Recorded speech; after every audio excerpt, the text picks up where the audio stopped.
Hello students, welcome to a new lecture of coordination compounds. In the previous video, we have seen till IUPAC nomenclature by applying its rules on one of the compound or one of the complex, right?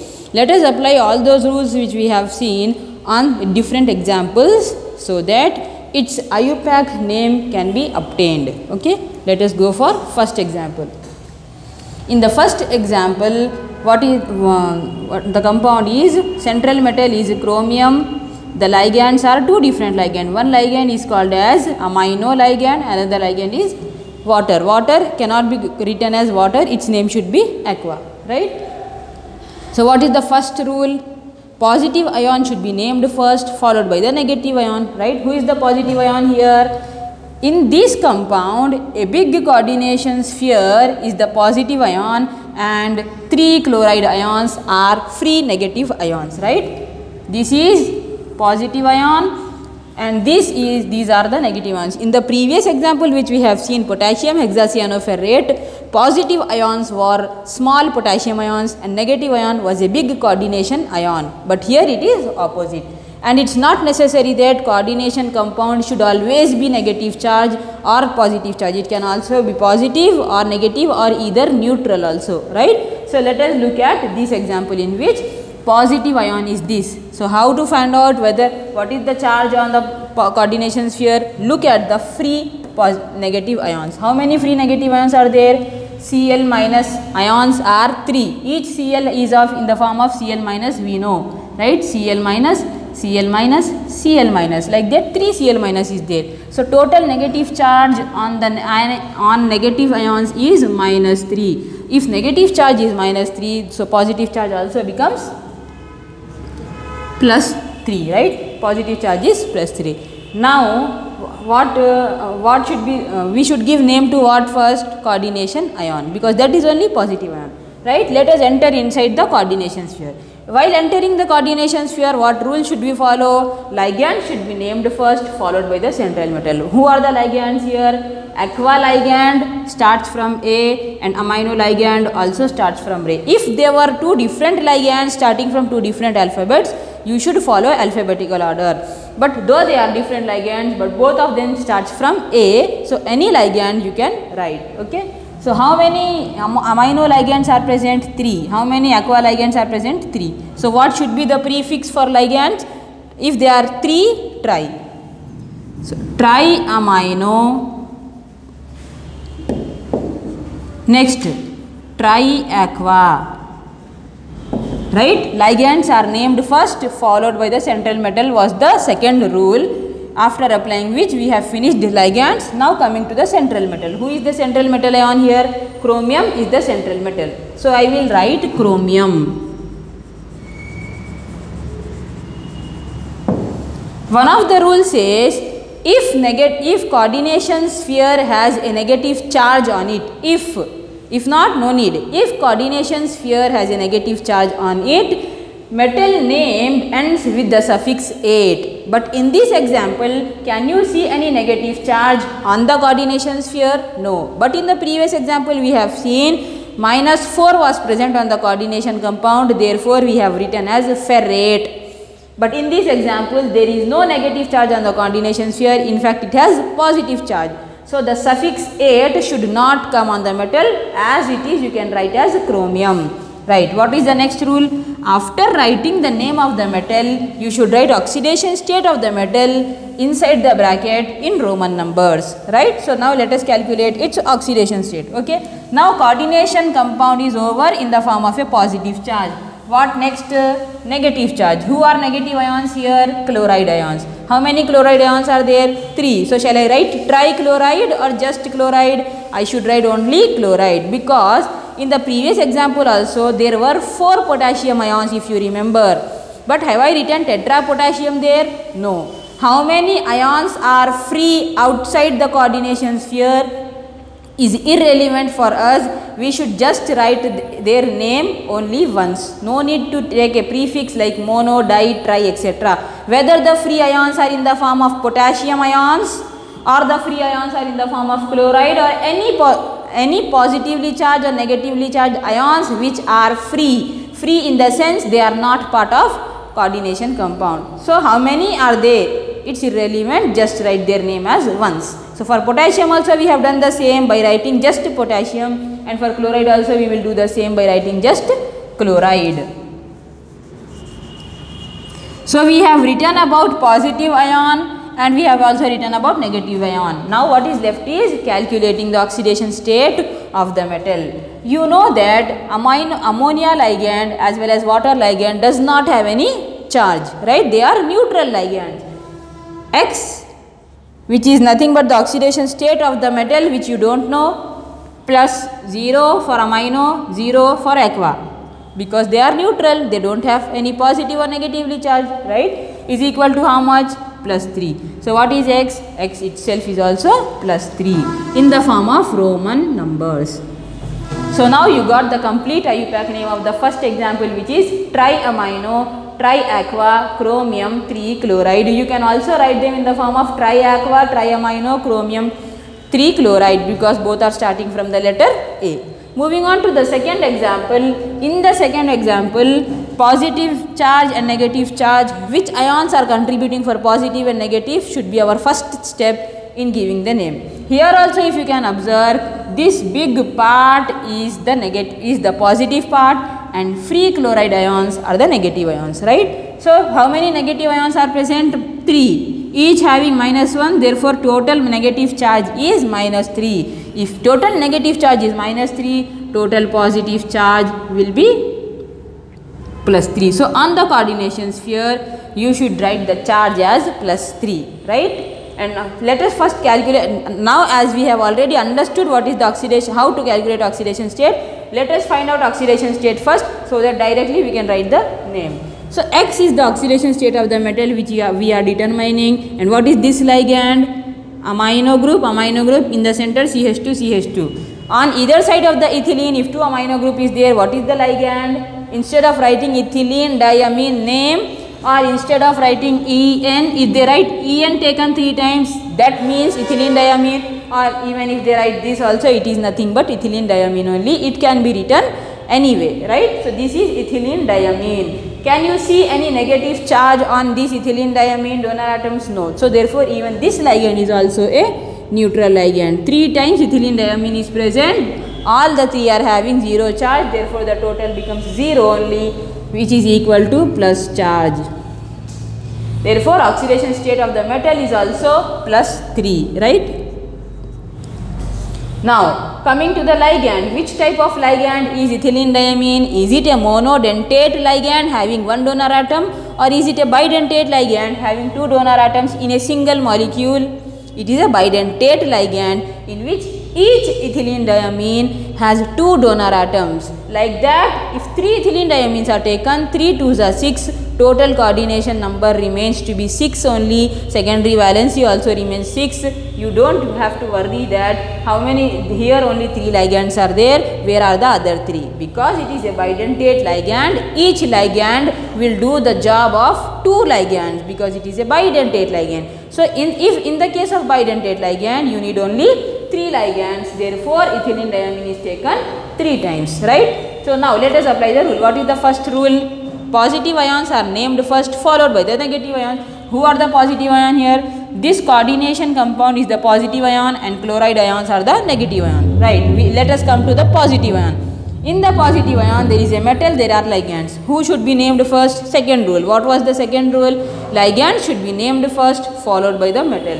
Who is the ligand? Ethylene diamine is the ligand. How many times ethylene diamine is present? 3 times. So if the ligand is not a monodentate ligand, not a monodentate, can be bidentate, tridentate, tetradentate, polydentate, all polydentate ligands except monodentate, right?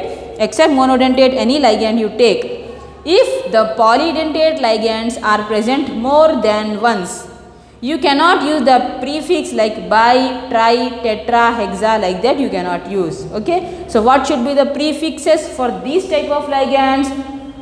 Instead of writing bi-ethylene diamine, you should say bis-ethylene diamine. Instead of saying tri-ethylene diamine, you should say tris-ethylene diamine. Instead of saying tetra-ethylene diamine, you should say tetrakis-ethylene diamine. Same way for penta, you should not say penta. Instead, you should say pentakis and hexakis.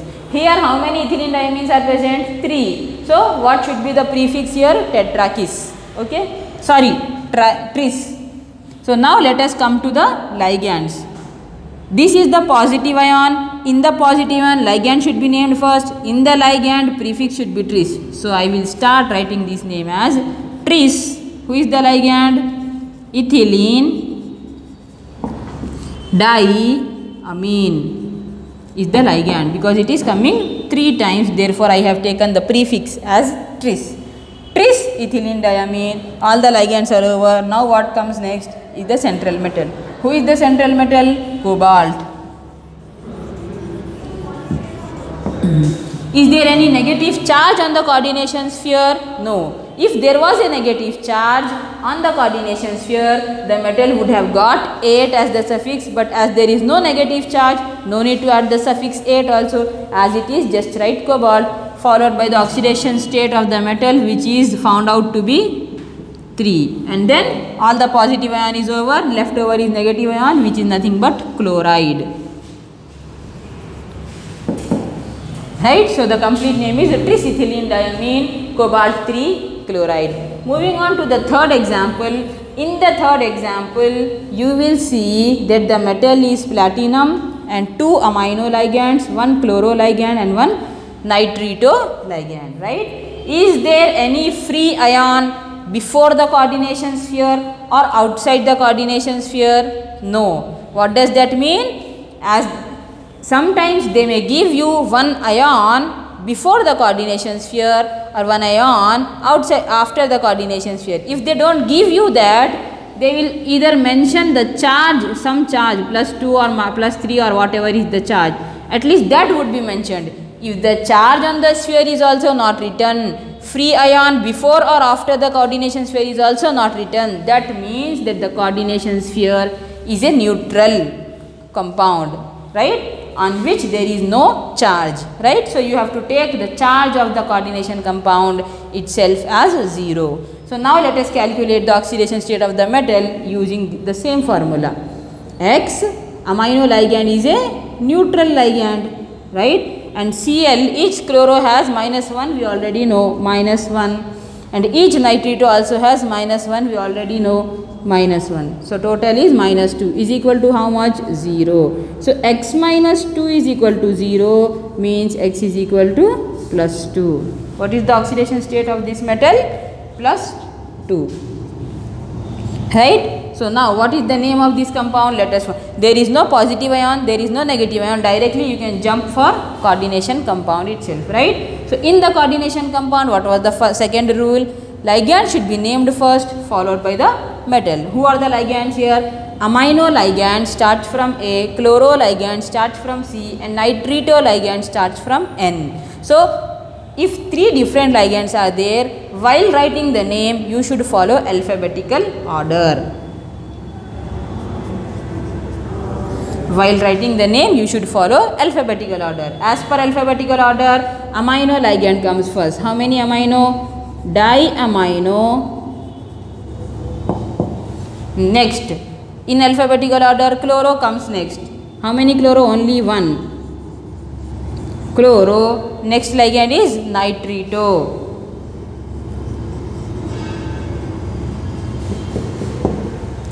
Right? Nitrito. How many nitritos? Only 1. What is the metal? Platinum is the metal. So I will write platinum. After, is there any negative charge on the coordination sphere? There is no negative charge on the coordination sphere. If there is no negative charge, suffix 8 should not come on the metal. So as it is, platinum I can write, followed by the oxidation state, which is found out to be 2. Is there any free ion after the coordination compound? No. So this is only the name of the compound. Now the speciality of this compound is it has a special type of ligand called as nitrito ligand. The speciality of nitrito ligand is, what is the structure of nitrito? Means it has, right, it has oxygen as the donor atom. In nitrito molecule, in the nitrito ligand, you have 2 donor atoms. One donor atom can be nitrogen and the other donor atom can be oxygen. What does that mean? That it is a bidentate ligand? No. Even though it is a monodentate ligand, but it has two donor atoms and both of them cannot react or cannot form a bond with the metal, right?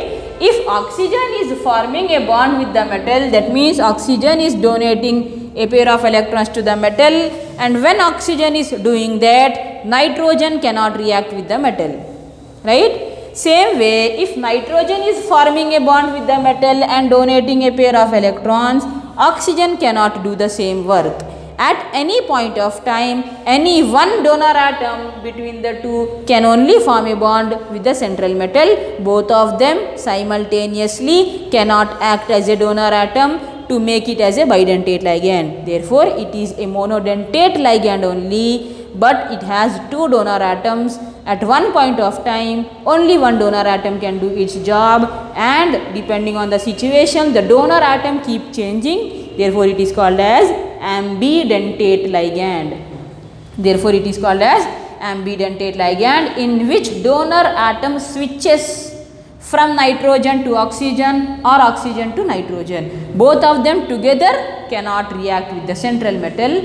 So, therefore, it is a monodentate ligand only. Only the difference is it keeps changing, right? Therefore, it is called as ambidentate ligand. And in the case of ambidentate ligand, if they are writing in the formula as NO2, that means that the first atom which they have written is nitrogen, which means nitrogen is forming a bond with the central metal. And if nitrogen of the nitrito group is forming a bond with the central metal, the name should not be just nitrito, it should be N-nitrito, because nitrogen of the nitrito is connected with the metal. But other case is, from the nitrito group, if oxygen is written first, if they wrote nitrito group as ONO, don't get confused by thinking that it is a new type of ligand which we have never seen, right? You know this ligand, the only difference is here they have written NO2, therefore N comes first, N is connected to the metal. In this formula they have written ONO, which means oxygen comes first, oxygen is connected to the metal, oxygen is the donor atom, therefore for that nitrito group you have to write O-nitrito. So what is the name of this compound? It's almost the same, except that here you have written N-nitrito and here you have to write O-nitrito. Let us write the name of this compound also, diamino chloro O-nitrito platinum 2 is the name of this compound, in which ambidentate ligand is changing its donor atom, right? Going to the next compound, in which potassium is the free ion and coordination compound is this ion. Potassium ions are positive ions, therefore in this compound positive ions are potassium ions and this is a big negative ion, right? So as per the rule, positive ions should be named first followed by the negative ion. Let us do that. Who are the positive ions? Potassium. Shall I write tripotassium? No need. Just writing potassium would be enough. So potassium. Now positive ions are over. Next is negative ion. How much is the negative charge on the coordination sphere? That you should know, right? Here positive ions are 3. Therefore total positive charge is plus 3. So if total positive charge is plus 3, total negative charge would also be same, which is minus 3, right? With minus 3 as the negative charge on the coordination sphere, let us calculate the oxidation state. X minus, what is the ligand here? Oxalato. Each oxalato has minus 2 as the charge, therefore here we have 3 oxalatos, that means the charge will be 3 into minus 2, which is minus 6. Each oxalato, if you look at the table, is having minus 2 charge. Here 3 oxalatos like that, 3 2s are minus 6, therefore negative charge coming from oxalato is minus 6. So x minus 6 is equal to minus 3, x is equal to minus 3 plus 6, therefore the charge becomes plus 3, right? And now one important thing which you have to notice here is, if there is a negative charge on the coordination sphere, the metal should get the suffix as ate, right? So here instead of writing chromium, you should write chromate, right? And you also remember that here you should not get confused that they gave only 3 oxalatos. Oxalato is a bidentate ligand which we already know. Therefore, if it is a bidentate ligand, 3 ligands will do the job of 6 donor atoms, right? So now let us give a name to this ligand atom, which is potassium. How many oxalato? Trioxalato. Who is the metal? Chromium. Shall I write chromium or chromate? I should write chromate. Why? Because if there is a negative charge on the coordination sphere, metal should get the suffix as ate. So chromate followed by the oxidation state. What was the oxidation state you got? 3, right? So this is the name of the compound, potassium trioxalato chromate. Going to the next compound. In this compound also you will see that En is written. In the second compound, instead of writing En, what they did was they wrote the complete formula of ethylene diamine. Anything can be given. So to know both the things, we have taken 2 different examples, right?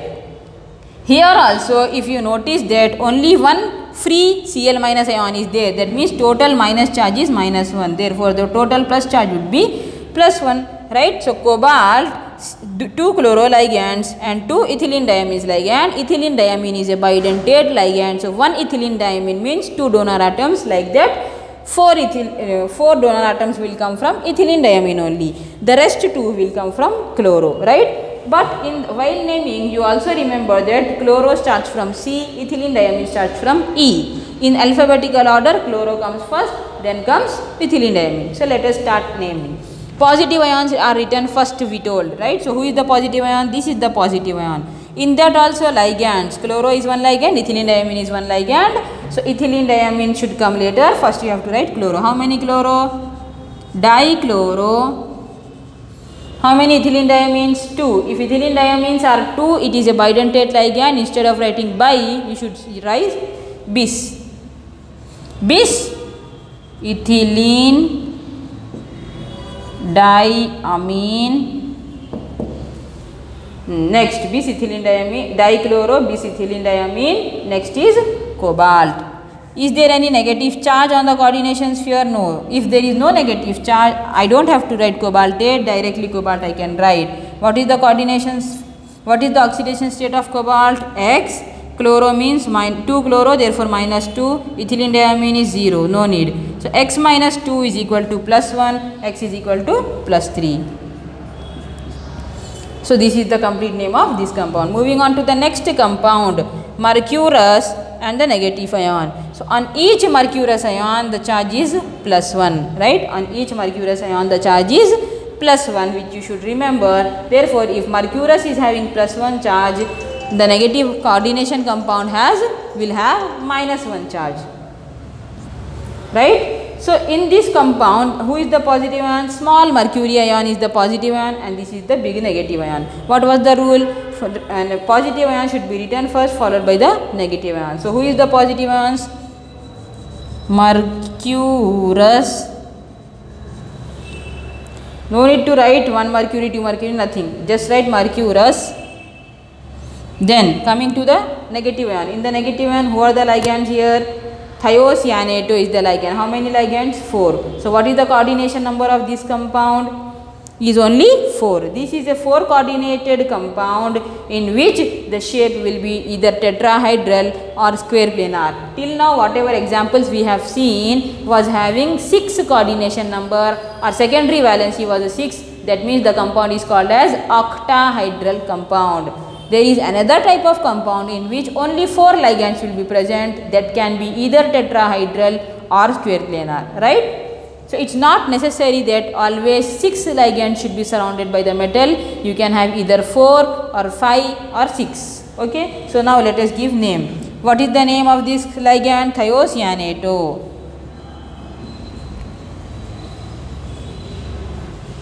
Thiocyanato. Coming to the metal, cobalt. Shall I write cobalt or cobaltate? I need to write cobaltate. Why? Because if there is a negative charge on the coordination sphere, the metal should get the suffix ate. So instead of writing cobalt, I should write cobaltate. What is the oxidation state of the metal? Let us calculate. X, each thiocyanato is having -1 charge. Therefore, total -4, x minus 4 is equal to -1.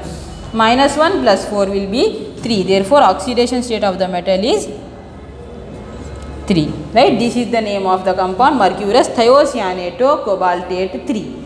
If you look at the thiocyanato ligand, it belongs to the same class of nitrito, which is called as ambidentate ligand, in which if sulfur is connected to the metal, it is called as thiocyanato. Don't write as thiocyanato, it is called as thiocyanato. Otherwise, if nitrogen is connected to the metal, it is called as isothiocyanato. So what will be the name of this compound? It is same mercurous isothiocyanato cobaltate, Roman number 3. This is the name of this compound. I have taken an example of two ambidentate ligand. One is nitrito, in which if nitrogen is connected N-nitrito, if oxygen is connected O-nitrito. Other is thiocyanato, in which if sulfur is connected, it is thiocyanato only. If nitrogen is connected, not sulfur, it is called as isothiocyanato. So, right, these are all the examples of IUPAC nomenclature. In the next class, we will see that from the name, we will find out formula of the given compound. Okay, thank you.